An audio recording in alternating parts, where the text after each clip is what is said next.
Hey Toby and Ray. Today I got something interesting because it's changing a bit of how we are understanding ChatGPT apps. So as we are seeing more ChatGPT apps being published on the GPT store, we see they grow in complexity as well, right? So they are not the same apps that we were seeing, I guess, like a month or 2 months ago. They have more complex user journeys. They have different actions that the user can take, and the UI that they surface, it also grows in complexity.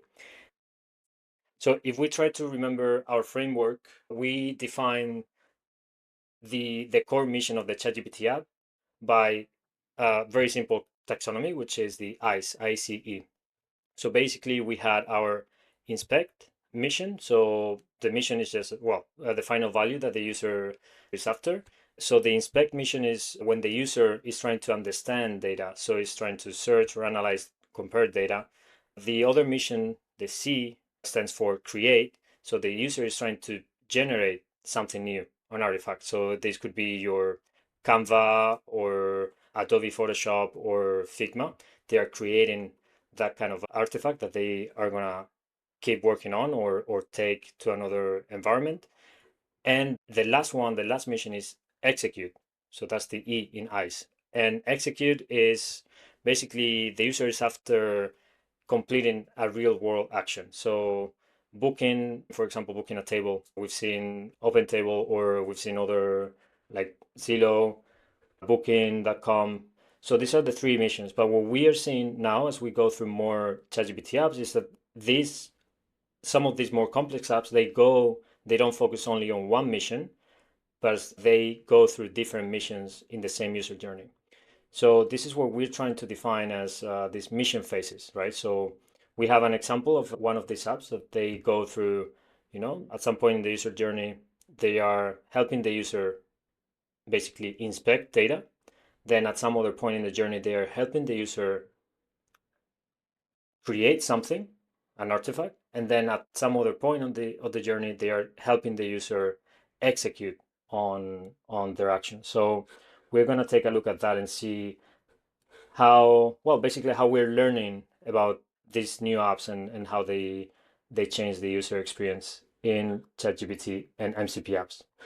So the one we are going to look at today is Carrefour. It's a famous French grocery chain, and our goal is to basically get the groceries delivered home, right? So before going into actually interacting with the Carrefour ChatGPT app, I'm going to be looking at a very high level map of how we are basically mapping the user journey into these mission phases that we just introduced. So basically, there's the inspect mission, right? And then in the user, again, the user goal is to basically analyze and get some data. So uh, the user here is trying to explore. So I might need to buy groceries from Carrefour. So I might ask something like, "Hey, I need groceries. What do you have? Or where can I find? Or can I find um, eggs and milk or this kind of a brand?"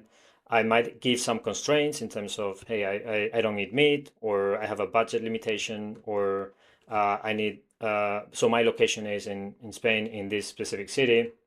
Or I might be comparing options, right? Like what alternatives you have to soy milk or whatever.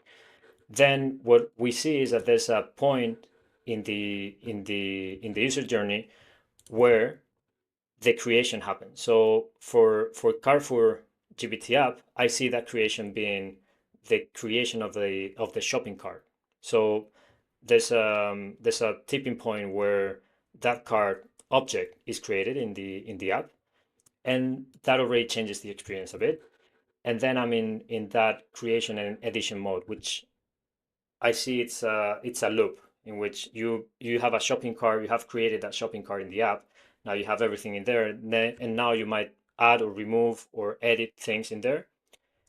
And finally, when you're ready to buy, basically you enter into the execute mode, right? So in that mission, where you basically want to commit or defer, like, hey, okay, I will buy this or I'll come back later. So we're gonna see what happens at each of those steps. And let's start with I just need groceries. So I need the weekly groceries delivered. Can you help me? Again, here with ChatGPT apps. So here it's basically blocking me saying, I need your full address to find the nearest Carrefour store that can deliver. Could you provide that? So GPT, even before showing me any capabilities from the app, it's telling me to provide the address. So I know it only works, or from what I've seen, it only works in France. So this should be near me. And again, here we see just a map with this would be a carousel. So I saw that in previous tests, a carousel with the cart.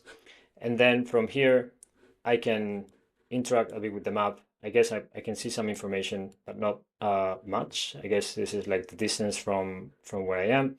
Again, this is pretty standard map rendering.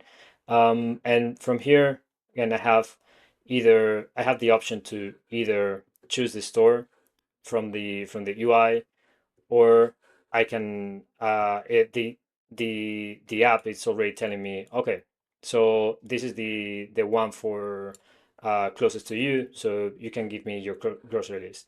So for the sake of the test, we are gonna choose the store. Yeah, and now it's telling me, okay, this is confirmed for delivery, share your grocery list. So one thing that I still find confusing is that the interaction between, even in these more complex apps, is the interaction between the UI widgets and the text that I see below.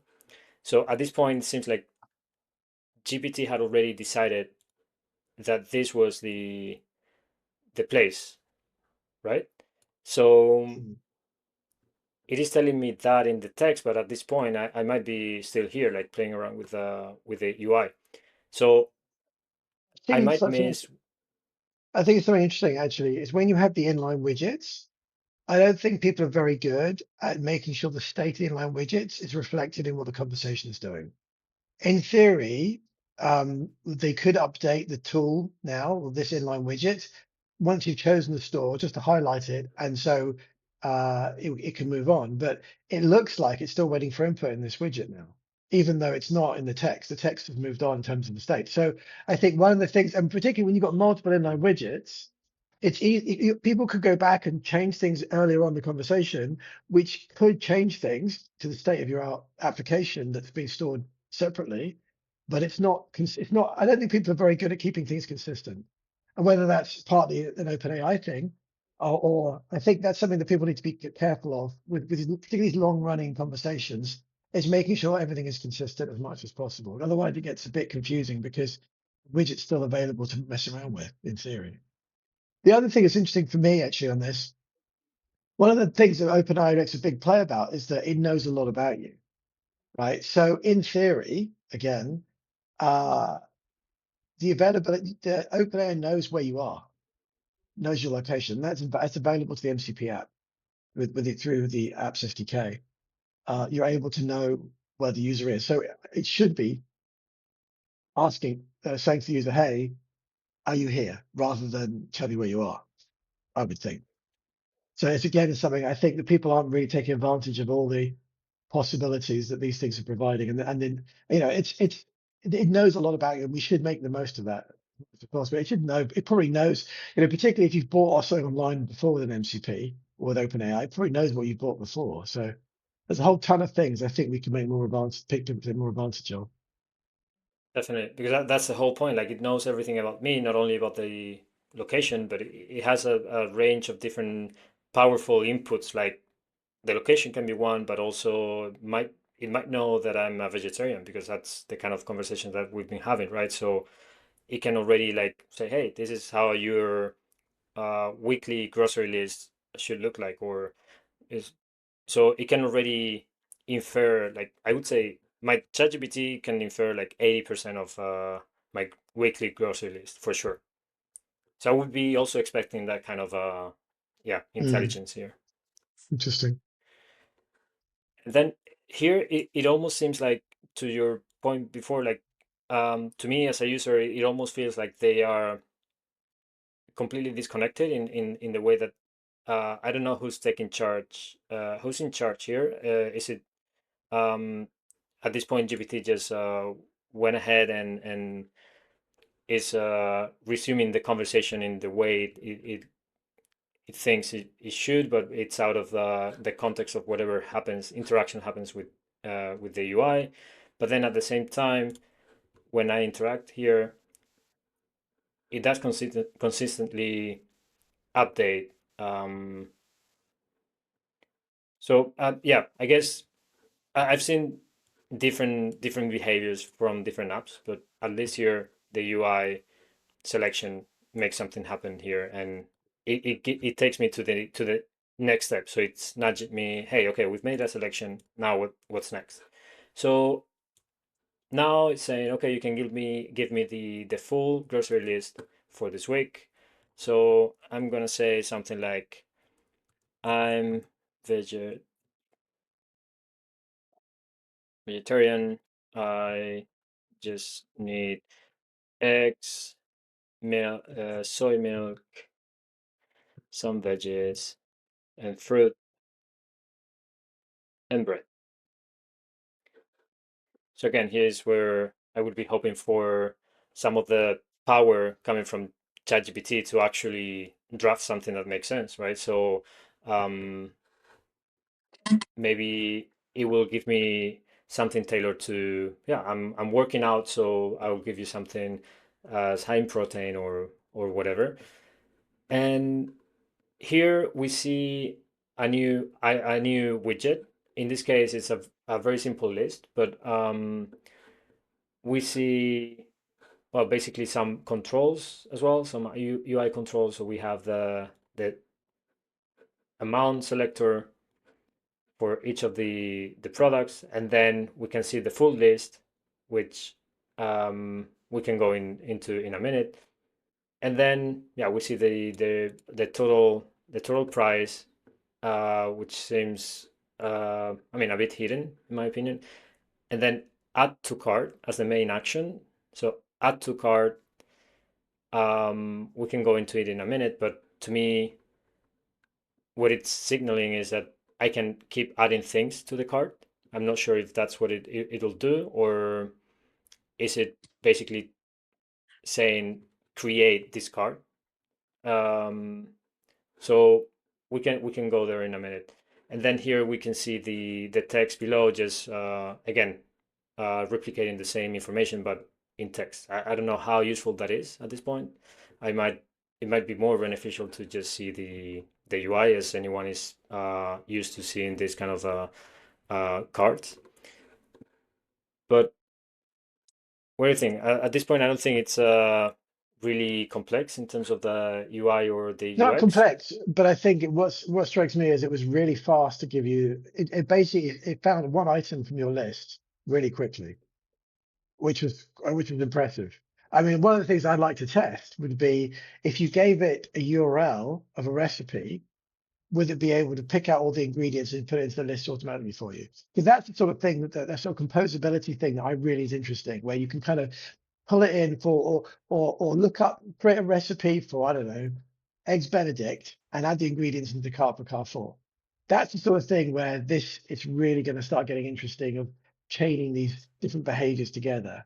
But yeah, I mean, for me, it's simple, but it was surprisingly quick from my perspective. I thought it would take much longer to come up with very independently separate things because in theory, normally you'd have to search those items individually, give them the whole list and come back. It was pretty fast, which is pretty cool. Yeah, it was. I would expect to come back with simple things like like the eggs or um, bananas or whatever. But it also went ahead and presented me with some what seems to be like a soy meat alternative. So that is, yeah, that's quite impressive for me because I'm saying, hey, I'm vegetarian, so you're right away giving me um, that product. Now, also something that I think will be interesting is that how will this these apps surface certain products. In this case, they why is it choosing to give me this and not another brand? Because when I go to basically if I go to the website, I'm pretty sure I can browse through all the different brands of soy meat, right? For and then I can make a decision. So here again, maybe based on whatever ChatGPT knows about me, I'm hoping that's for the best. I mean, it's in my benefit, but um, I'm not sure if there are any option. I mean, are there any other options that I could So choose from? I think this would be coming from the tool. So this is more like Carrefour selecting for you. And to my mind, this is actually a huge opportunity for all the businesses because when ChatGPT is saying, "Can you find these items for me?" in the tool, so my assumption is, and you could probably look at the JSON to actually see what's happening. My assumption is that ChatGPT sent those products directly to Carrefour saying, "Have you got these items?" You can say to the ChatGPT, "What? Oh, here you go, perfect, yeah." So look, it just sent those items to Carrefour, and then Carrefour came back with these items to match it. But this, for me, is the opportunity for the businesses to be able to kind of do the end of aisle thing. You know, whichever company's promoting like a vegetarian product, it could throw it into your basket and say, "Hey, what about this?" You know, it's a really big opportunity for them to upsell and for people not to mind, so long as it's really contextually relevant, that's probably okay.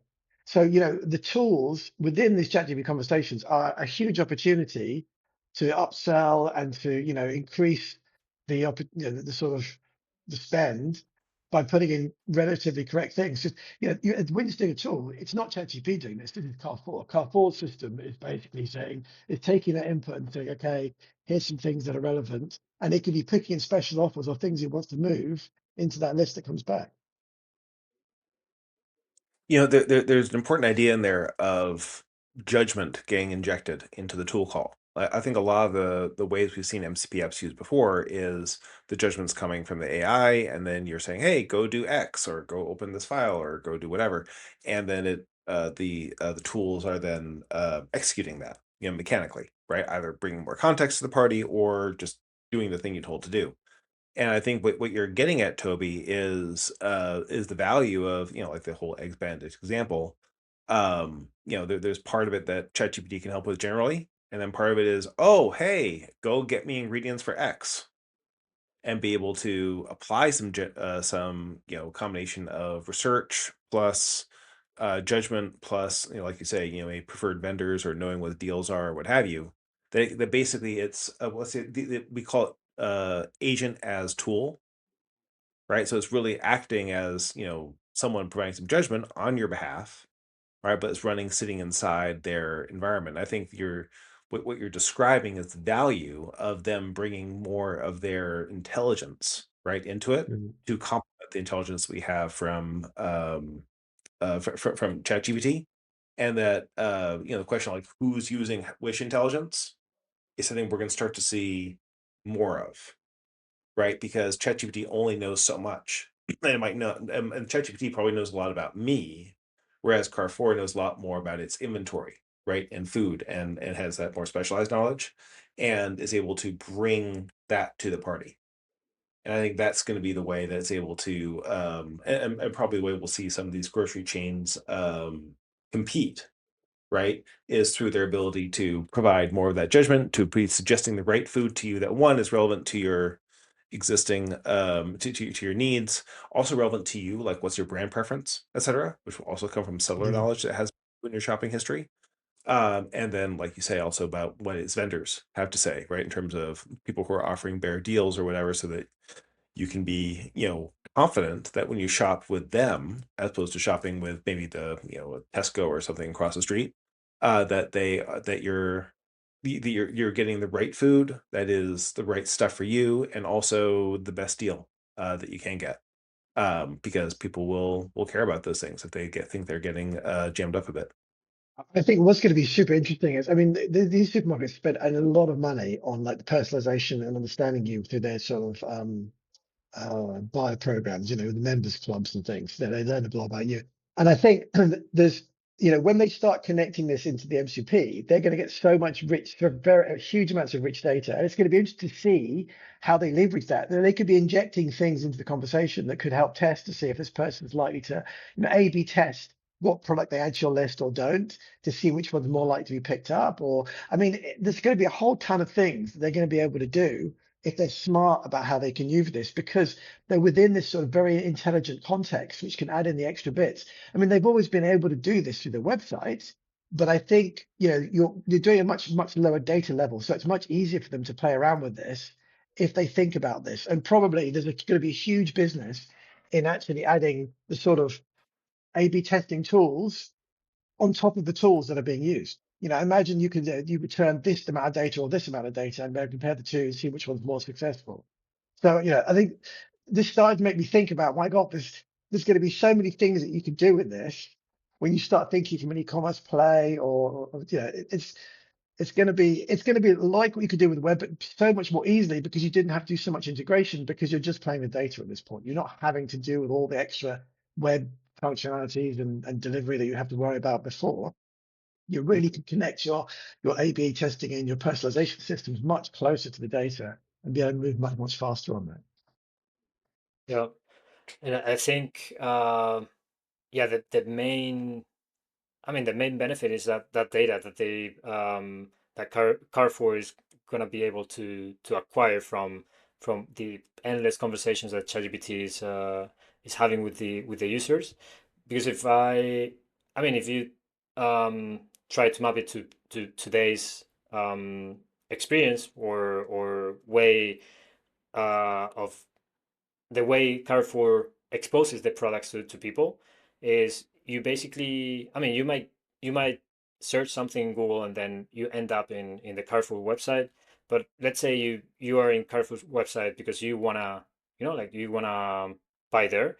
They're relying on well, browsing, but also search. Like if you come with an idea, you're searching, and that's a very limited. Like it almost feels, as we are going through this type of apps, it almost feels ancient already. Like that you have to type in and search by keyword, or what I'm seeing here is that the so ChatGPT knows or can infer an insane amount of data based on, maybe I never said that I love the veggie tranches, this kind of product, or that I need protein from the lentils or whatever. But it knows that I'm training for a marathon, or maybe I'm trying out like new vegan recipes. So Hmm. that kind of data was totally, it, Well, it wasn't accessible. would you buy those? I mean, was it good? Was it a good thing to add in? Was that something you go, if you had to do this list, would you buy that item? I think I would, like, I would probably want to know more about this. So that's where maybe I think Okay, okay. the it's either like they present me with we can go here. Let's see if we can see any detail. So it doesn't seem to have a detail page here, right? So I definitely would want to see, okay, what is this thing that you offered? What's the, if I'm health conscious, like what is the nutrition value, whatever. They have some Nutri-Score here, but yeah, I don't have a way of judging this. So there's definitely like a lot of information missing here, but I think this is really valuable. I mean, to me, it is valuable, and I think it's infinitely valuable to to the well, the producers, the company, the brands for this. Like I think it's gonna change, because a lot of the groceries or door dashes of the world, like they spend a lot of energy and money in making the search really, really good. And now they can just, I mean, with the right tools and the right thinking, they can basically rely on ChatGPT, giving them exposing to the user the best product. So I mean, I definitely see this is gonna be huge. Um, If you hit add to cart, what happens now? What's okay, what's the next step in the process? right. So here we're in the full screen. which I would expect to give me some more benefit. This is just like expanding the same widget, so that I don't think that's really Mm. helping in any way. The full screen I would expect to give me more details about or some other kind of interactions. We've seen before that in the full screen you could click on something and then you would get like an overlay model with the details and a call to action. So if we try to add to cart, what would happen? So it seems like, well, it is thinking. It is right now not taking me out of the full screen model, and it's giving me a confirmation, a text confirmation here. It's saying something about my cart being updated.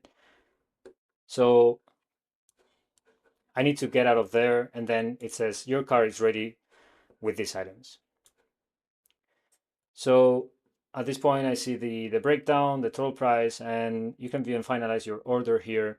So it punches me out to the Carrefour website, which right now it was expected, but I think they do a good job at basically making it really, really easy for me to check out. So we've seen some other examples where they would just take you to a pre, let's say, basic or empty um, checkout page or somewhere where I would still need to put in a lot of effort to get to my goal.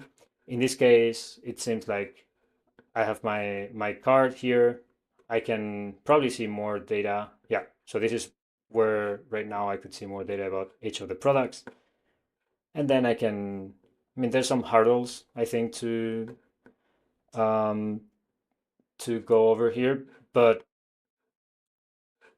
I think if and when we are able to make the whole transaction happen within this whole window, this chat, that is gonna be really a game changer. So it's interesting. So when you punch out, I'm assuming that you're not logged in. So this is all done effectively anonymously, and then you have to log in, I'm guessing. Or are you logged in here? Yeah, so I'm not logged in, You're logged so in. So this this is is one of the basically hurdles, right? anonymous users built this. So so therefore there's no ability to log in to this, right? So in theory, all the personalization is wasted. They can't personalize for you because they don't know anything about you unless you log in. So this is all done purely as for an anonymous user, it seems, which is like a huge wasted opportunity, I reckon. Does There seem could like be a some missed real, opportunity. Yeah. yeah, that seems a bit But that's probably crazy. what get right. Like these are all things they're Yeah. trying to yeah, the other thing I was thinking about, like when you're looking at in ChatGPT, when you're looking at the cart and you're sort of talking about how there wasn't that much information, no way to get more. Like this is a suggested list, and it seems like they built it as if it's a shopping cart. And shopping carts usually have the mode of we're trying to constrain the number of options, right? We're trying to get them to actually check out, right? So you don't have lots of exploration coming off of the shopping cart, right? It's a hey, here you are, and if you want back out of the shopping cart, you can, but once you're in line, you're paying for the items and you're leaving, right?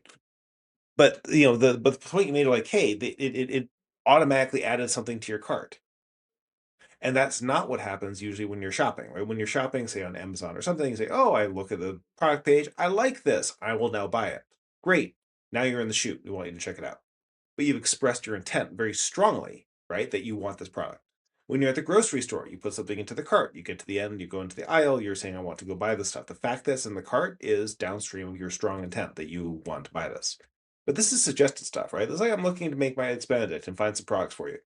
Like, oh, that's interesting. You found that product. But because it's treating it like a shopping cart, right? It's not giving you what you really need to build trust in that product, which is the ability to explore, to learn more about it. You're like, hey, what is that thing? Like as you said, like this looks like an interesting product. I'm not sure though that what you were describing was something that said you wanted to go spend your hard-earned money on it yet. So I think there's we talk about inspect and execute, right? But we should also and create in the middle. But we should think about any of these as having mixes of those, right? And that as AI is doing stuff more proactively for us, that some things we think of as being straightforward execution, like checking out, right? I've got my shopping list I'm trying to check out now, actually has a stronger inspect quality to it, that they should probably be encouraging in order to get you to go buy that other product. Because otherwise, what they've done is they've polluted the shopping cart with stuff that you do want and stuff that you don't want. They're saying, well, you can always remove it. Sure, you can remove it, but there's a reason it's there and it's interesting. And like that's not the fact that you recommended this doesn't mean I'm putting it to me as like either I'm in or I'm out isn't helpful, right? What's helpful is you're suggesting this, now I can take the next step. This interface gives me a great way to see the stuff that I know. Okay, I'm confident about that, confident about that, confident about that. I'm less confident about this. I want to go click it to learn more about it. We should then bring it back into the chat. And that's the thing where it's sort of not doing that right now. And I think that requires thinking. And the reason I bring all this stuff up is it's sort of cool in the way it forces us to think differently about the rules of e-commerce. Like Mm. what I just you should click on to learn more about it. That would be like breaking e-commerce 101, right? If we're talking about this in like the context of an Amazon or your classic store.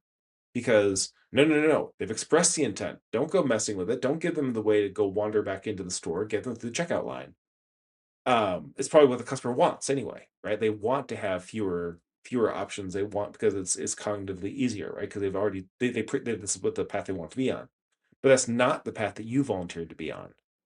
And that crossing over that of suggested stuff versus stuff you've chosen is just sort of changes those rules. And I think that people who are able to adapt to the change rules are going to do much better. Mm. That's very good. Very interesting. I think if I try to map it, um, that made me think that all we're doing here is basically we are mapping the browsing side of the traditional website, let's say, right?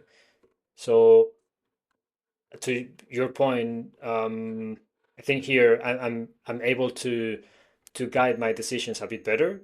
In the Mhm. website, it is helped by this other platform, which is composed of like different categories, different text, different cards and metadata. So I'm clear that I am browsing and that I am maybe getting some suggestions, maybe getting I can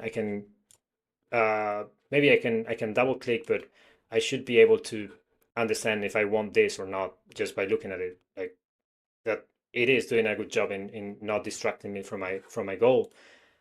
So here, yeah, I think it's a very interesting point. Like here, it's kind of a forcing. It's missing all this part. It's just like forcing a shopping cart for me to go by, and then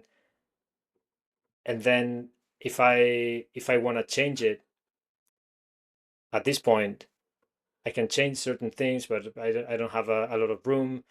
I think this would be a very good way for the text side of things to basically suggest or tell me, hey, maybe you want to change the bananas for these other products that we have. Like the same way you could see something like related products or maybe here, yeah, maybe related products or other people bought this or based on your preferences, whatever it is. Mhm. Go ahead. I was going to say one thing that I think was also going to be interesting is the ability to do that kind of exploration in a generative UI way. So depending on the user and depending what the product is, you could present options in different ways that suited the particular situation. You know, maybe there's a couple of options, maybe there's 1,000 options. You could generate the UI to handle and display those in different ways to help people navigate this exactly, not only depending on what the product is, but also depending on what the user is and what their preferences are for looking at things. Maybe some people want a list of text as their options. Maybe people want to see lots of pictures. Maybe they want to see loads of options. Maybe they want to see a few. You know, I think there's going to be a lots of this whole MCP app approach lends itself to being really adapting to the context of what you're doing and also the user at the same time. And I think we're only just scratching the surface of this at the moment. Yeah. And one last thing I wanted to say is that I think when this will also unlock a new layer for the consumer, just talking about the groceries or maybe e-commerce, is that I can now add more apps, right? So I can add more ChatGPT apps to my conversation. Yeah. So I will trust ChatGPT to basically compare Carrefour with any other with Lidl or whatever with any other chain and give me the best quality or food or maybe the best price or the best deals in general.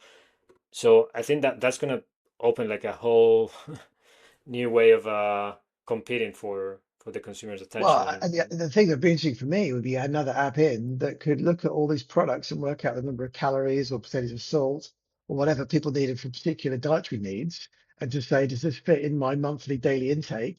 Before I order this, is this going to be okay? You know, without having to have that all-in-one app, you can add this, you can layer on this extra functionality to make sure that you're achieving what you need, potentially. But the difficulty is, well, I mean, it's pretty cool. Pretty cool. well, we are seeing more complex stuff coming in. I think there's still some work to make it really valuable beyond, like testing, but I think it's a very good signal that this is a very quickly evolving space. So yeah, we'll be trying to catch up on all these changes very soon. Very cool. Thank you.